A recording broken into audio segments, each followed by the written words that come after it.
How many Sonic games do you think there are? 50? 100? Maybe 200? Well, I don't care what you think, because you're probably wrong. The answer is not enough. Thankfully, the internet is a really big place, and all across the web there are a bunch of super talented people creating a special type of game.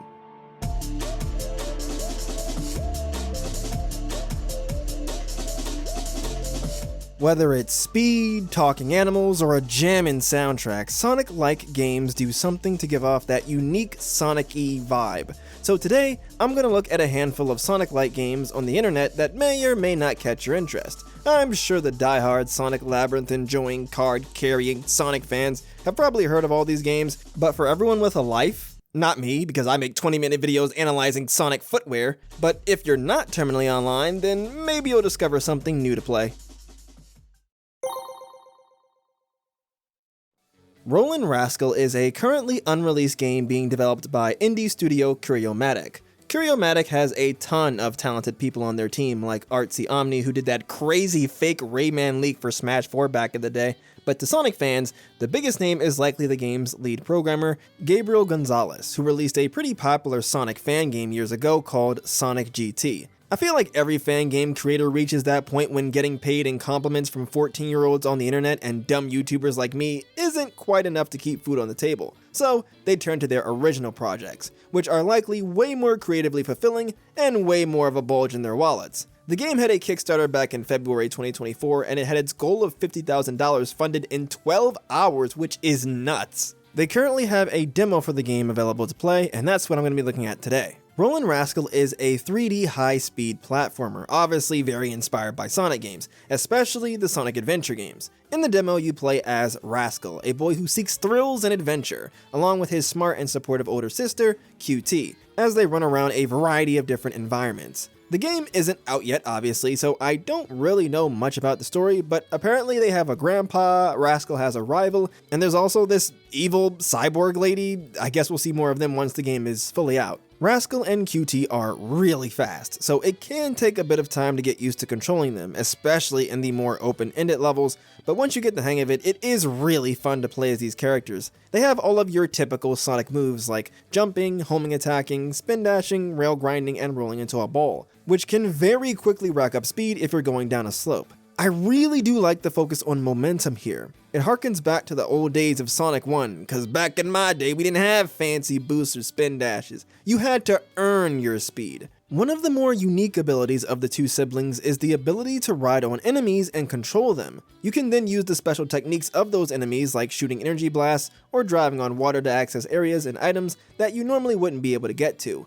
In the version of the demo that I played, there are 2 levels to explore in the single player mode and another 4 levels available in the time attack mode. Let's start with the single player levels. Buccaneers Beach is a really great first level. It's open-ended, allowing you to explore while still pointing you in the right direction. It does a great job of introducing many of the game's mechanics. The visuals are very vibrant, and it probably has my favorite music track in the demo. The song manages to be a nice blend of exuberant energy and chill tropical vibes. The other single player level, Wild Waste, is pretty solid too. It has a 2D section which admittedly caught me off guard. Honestly, I'm kind of over 2D sections in 3D Sonic games. I know Rollin' Rascal isn't a Sonic game, but I mean, come on, we all know what the deal is here. I just feel like suddenly throwing in 2D sections is just too abrupt, and more often than not, these sections have far less freedom than the 3D ones. This is just a me thing, but I hope these are a big part of the full game. Wild Waste has a few boss fights, which I didn't find to be anything super memorable. The first one is this drill dude that pops in and out of the ground and you homing attack him a bunch of times to beat him. The second boss fight wouldn't be too memorable. It's just a fairly standard run away from the camera boss like the truck from SA2 or the boulder from Crash Bandicoot 2, except for the fact that I got a game-breaking bug. When I started running away from the boss, the camera got stuck. It just didn't move, so the boss and I were just off screen the whole time. This wasn't the only camera bug that I experienced. I also got this weird glitch on the slideshow shuffle level where the camera kept moving forward when I was swinging on this bar. Another thing that happened was during the cutscenes in Wild Waste, I wasn't hearing any sound effects for some reason, which just made the whole thing feel kinda lifeless and empty. Also, I don't know what happened here, but on my first online multiplayer match, I just got thrown into a game after the other player had already started. What's supposed to happen is you're supposed to get a countdown giving you and the other players time to get your spin dashes revved up. But speaking of the online multiplayer, let's talk about that. The levels in this mode are also available in the time attack. The online multiplayer has you racing against other players, and to make things more interesting, there are Mario Kart style items you can find. You've got your typical stuff like homing rockets, boosts, and traps you can set for enemies. I feel like some of the time attack levels were specifically made for multiplayer because Ship and Slide and Donut Derby are both very simple, straightforward maps that alone would be very boring, but are a lot more interesting when you factor in the chaos of having to fight other players with tons of items flying around. There are 2 more levels, Slideshow Shuffle, which I mentioned earlier, and Cloud Top Circuit. Let's start with Slideshow Shuffle. Slideshow Shuffle is a circus-themed level with all of the gimmicks you'd expect from something like that, like bouncy balloons, spinning tunnels, pinball tracks, you get the idea. It's fun. My favorite of the bunch is probably Cloud Top Circuit. To me, this is where so much of the game's appeal can really be seen. The level has so many places where you can get a ton of air and just fly all over the place. The level is open-ended enough to allow you to create your own routes throughout the level. The shortcuts you can take are only limited by your imagination and your platforming skill, and how well you use the items. Honestly, my favorite part of the multiplayer is using items like the speed boost and the rocket to just blast off and zoom past huge portions of the map. It really brings me back to skipping over 90% of the levels in Tails' story by flying past everything in Sonic Adventure. Another one of Roland Rascal's strengths that I didn't get to talk about yet is the large amount of customization. There are already a lot of costumes for Rascal and QT to wear, and apparently there are plenty more coming. I really dig Rascal's sporty look with the headphones, and for QT, I actually quite like her normal outfit. Fanny packs will always be stylish and functional. Besides the costumes, you can also customize the colors of Rascal and QT. There are some wrinkles to iron out, but overall I had a blast with this demo. In fact, dare I say it, this game has the potential to be one of the coolest 3D Sonic-like experiences. Breakbeat Garden is another currently unreleased game, this one being developed by Bane Studio, who released the web-based 2D Sonic fan game called Sonic Momentum. Outside of the music, which is sourced from a handful of different artists, I believe Breakbeat Garden is a solo-developed game, which is always a truly impressive feat. So hey, Bane Studio, you're cool, buddy. Actually, I don't know you could be a deranged psychopath for all I know, but hey, you made a cool game. As you might have gathered from the name of the game, Breakbeat Garden is directly inspired by the Chow Garden minigames from the Sonic series. Instead of Chow, you raise Boplings, little creatures with the power of sick beats, which they use to fight enemies in a variety of different maps in the game's survival mode, like plains, a forest, and a desert. The combat is directly inspired by Vampire Survivors, the painfully addictive indie game that came out of nowhere in 2022 and took everyone's time and money. Like Vampire Survivors, Breakbeat Garden is a shooter where you don't actually shoot. Instead, the game does the shooting for you. That's how far we've come as a society, folks. We're too lazy to play video games. Instead of shooting, you worry about moving around and aiming if your weapon requires it. By defeating enemies, you earn experience orbs, and collecting enough of them allows you to level up. Leveling up gives you a new ability. It could be a new weapon, like a cube that freezes enemies in time for a few moments, a new status buff like increased movement speed, or an upgrade to one of your current abilities. Your goal is to survive for 10 minutes, and if you do, you'll be rewarded by receiving twice as many music notes as you collected in the level. Music notes are used for increasing your Bopling stats in the garden area of the game. Bass is the Bopling's attack power, lead is its attack speed, vocal is its movement speed, and synth is how much health it has. Regen is how long it takes your Bopling to automatically restore health, and that gets increased as your Bopling gets older. Another way you can get music notes is by completing challenges in the survival mode. These are short little quests during the survival mode that earn you items from a spinning record. Some of the challenges include staying within a certain area for a specific amount of time, finding hidden gems using a hot and cold radar like this is a treasure hunting stage from the Sonic Adventure games, and emoting to the beat of the song. The music in this game is fire, by the way, featuring various songs from genres of music like house, drum and bass, and lo-fi hip-hop by artists like Hydra, JVD, and Papa Pedro Beats. Unfortunately, from what the developer says, the current music in the demo won't be in the final release, but I trust that the music that's gonna be included in the final game will also be amazing. Music is a big part of this game, if you couldn't already tell. Enemies move to the beat of the song, in the garden you can grow trees that grow music notes, and the boplings have personalities that are based on music genres, like rock, which gives your bopling a really strong energy blast once it evolves. Evolving is done when your bopling reaches a certain age, causing it to change its appearance. Apparently in the full game, there will be cosmetic items in the jukebox, which is apparently this game's gacha system, though fortunately, according to the dev, there won't be any microtransactions. It's all done with in-game currency. I haven't even scratched the surface of all the different features, mechanics, and cool ideas that this game has to offer, and I'm not going to. So, you'll have to experience the demo for yourself. I was personally never a huge Chow Garden guy, even if I do like the concept a lot, but Breakbeat Garden is definitely something that I'm going to be keeping my eye on. Our next game is Spark the Electric Jester. But before we talk about that, first, I'm going to talk about this video sponsor. No one. I don't have any sponsors, but someone I do want to thank is you for watching the video this far. Anyways, Spark the Electric Jester is a 2017 2D platformer developed by LakeFeperd Games. I probably mispronounced it, I'm sorry. The lead programmer and designer is LakeFeperd, who is probably best known for creating the acclaimed fan games Sonic Before the Sequel and Sonic After the Sequel, a prequel to Sonic 2 and a sequel to Sonic 2 respectively. Spark the Electric Jester had a Kickstarter over 10 years ago back in July 2015. It was so long ago that the Kickstarter page tells you to vote for the game on Steam Greenlight.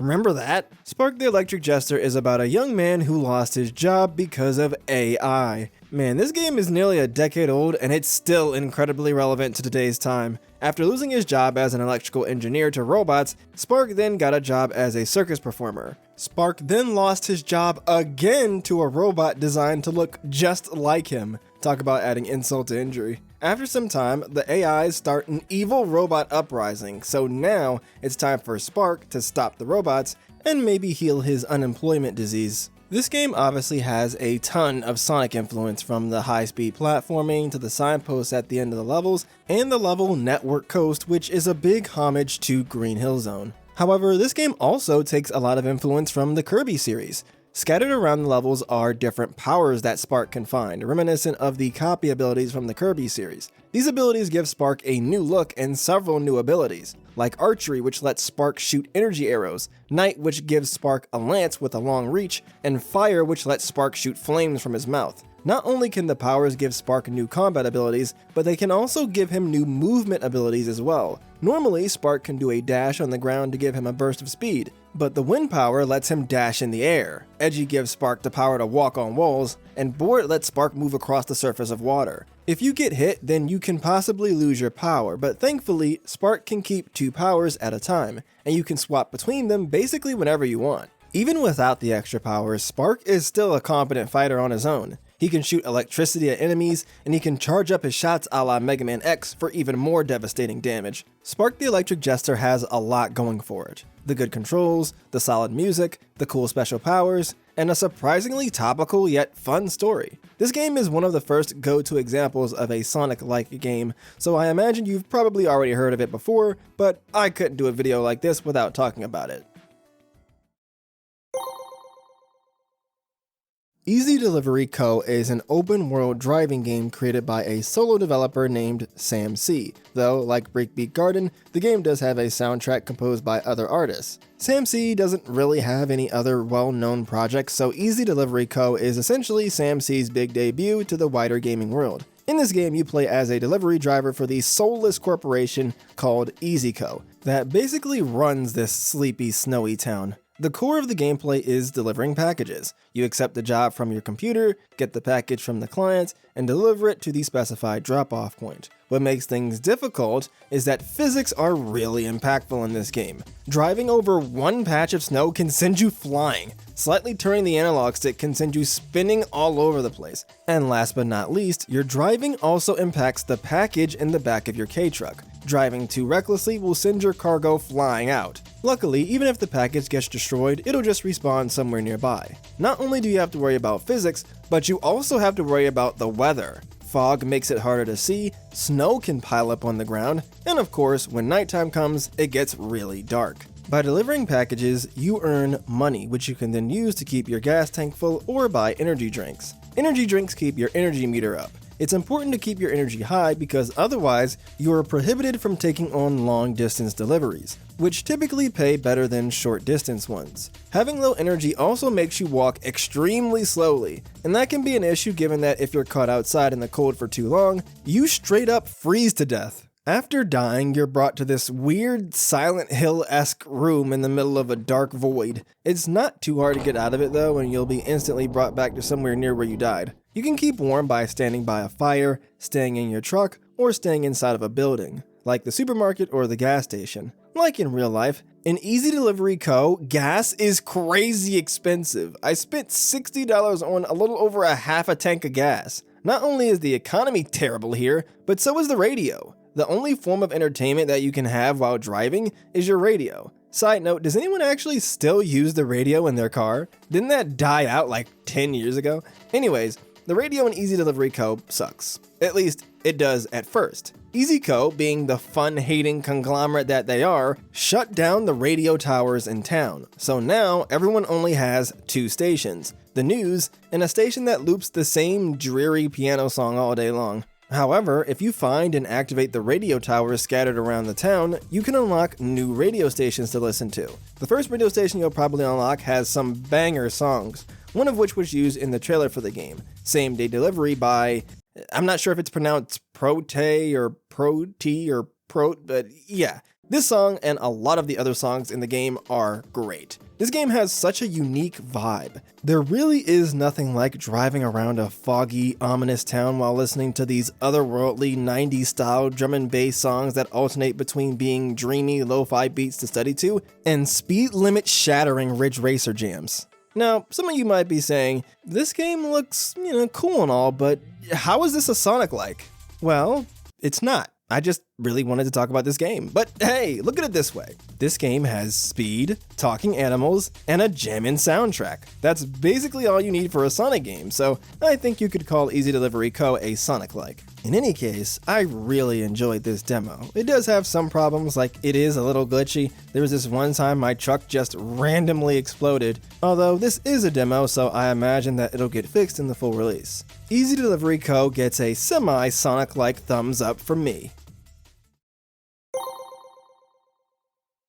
Solar Ash is a 2021 3D action platformer developed by the indie team Heart Machine, who are well known for their 2016 2D action RPG, Hyper Light Drifter. In Solar Ash, you play as Ray, a member of a group of people called Void Runners, who are trying to stop a black hole from devouring their home planet. Ray loses contact with her team, so now she has to journey alone inside the black hole to find her allies and hopefully repair the machine that they need to destroy the black hole. The black hole destroying machine is called the Starseed, and in order to get the Starseed operational, you're going to have to defeat these giant monsters called Remnants that are blocking the signal to the Starseed. Before you can fight these Remnants, you'll first have to awaken them by taking out these eye things that are scattered about each one's respective level. You find the eyes by taking on combat encounters and platforming challenges. Thankfully, Ray is pretty adept at platforming. She can skate to move at a quicker pace, she has a double jump, she can boost, she can rail grind, and she even has a homing attack like grappling ability. The reach of the grapple is pretty short, but thankfully by performing a technique called a time slip, you can slow down time and grapple to faraway targets. I do think that Ray feels a bit slippery and loose to control at times, but overall I find the platforming in this game to be really fun. Ray can travel extremely long distances by combining her different movement abilities. As you explore each area, you'll learn bits and pieces about some of the different people from the settlements that were lost in the black hole, and you can also find audio logs from your Void Runner teammates. By finding all of the audio logs in a particular level, you'll unlock a new suit for Ray to wear, which will give her different abilities, like a quicker cooldown on her time slip or a quicker cooldown on her boost. The highlights of the game for me are the boss fights. The boss fights have you running along or climbing a huge monster while you try to attack its core. After attacking the core of a boss, the core will move to a different location, and you'll have to platform to the next spot to reach it. You only have a limited amount of time, as a few moments after damaging the core, the boss's body will rapidly heat up, causing you to take damage if you touch it. The boss fights are just a great showcase for the game's super stylish, high-speed gameplay. Speaking of style, visually this game is a treat. It has a great use of simple, distinct colors that make everything easy to recognize at a glance. The textures and models aren't the most detailed, but they don't really need to be. Despite some of the vibrant colors, the game has a pretty somber tone, at least from the handful of hours that I played. The game has you exploring the remains of a lost civilization while trying your best to save your own world from disaster. It's a really interesting contrast between the flashy style and oppressive atmosphere of the game. All in all, Solar Ash is a fun game that I plan to finish. There you have it, everyone. Those are all of the games that I wanted to talk about today. But if you have a Sonic-like game that you think I should play, let me know in the comments and you might see it in a future video. If you enjoyed this video, please leave a like and subscribe. And if you do subscribe, turn the notification bell on so you'll know when I upload something new. If you're interested in watching more videos where I talk about stuff, here's a video I did where I came up with my own Sonic collection wishlist. And here's a whole playlist of Sonic videos for you to check out if you're looking for something to marathon or to just have something to listen to as background noise. That's all I've got to talk about for today though, so thanks for watching y'all, and have a great rest of your day.